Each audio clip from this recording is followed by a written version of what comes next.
Волейболната академия Стойчев Казийски официално отвори врати днес, въпреки че от повече вече от 3 месеца двама треньори, един от които Добромир Лазаров, неуморно се трудят с доста деца. Така, какво е чувството да са заобиколено толкова много усмихнати? Изключително съм щастлив и благодарен за това, че работя. Първото нещо е с толкова добри деца и с толкова много деца. Щастлив съм от това, че им давам възможност първо да обикнат волейбола и спорта и след това, че имам възможността да ги науча на нещо, не само като волейбол, ами като личности и да дам своя пример. По-специално за Добромир Лазаров волейбола изпълва изцяло денонощието му. Откъде намирате сили? Ами от любов към волейбола. Изцяло посветен съм и живота ми е посветен на волейбола. Отдаден съм изцяло и това ме крепи и ми дава сили. Как минава един ваш ден? Ами от залата в другата зала.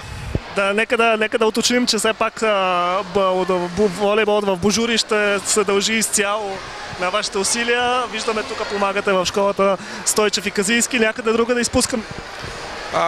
Изпускате, разбира се. Първо ще се разчуват и други академии, разбира се, на съвсем различно ниво, които да даваме шанс на всички дечица, които нямат възможността да практикуват в големи клубове, но имат желанието да практикуват волейбол.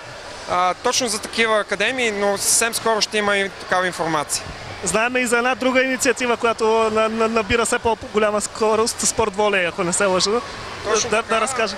Днес, сега като свърши церемонията, отивам в Велико Търново, стартира ветерански турнир, с който ветерански турнир е изцяло благотворителен.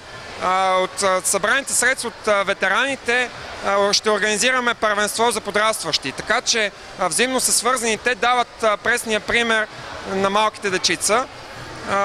Разбира се, и любителите върват много добре. Имаме огромно желание от други отбори. Като първа година стараем да повишим много нивото на волейбола.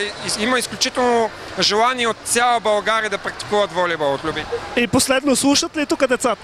Изключително. Дисциплината е много високо ниво. Какво ще им пожелаете? Успех и много желание за тренировка. Много благодаря. Това беше Добромир Лазаров. Както разбрахте, за него волейбол е повече от живот дори. Благодаря.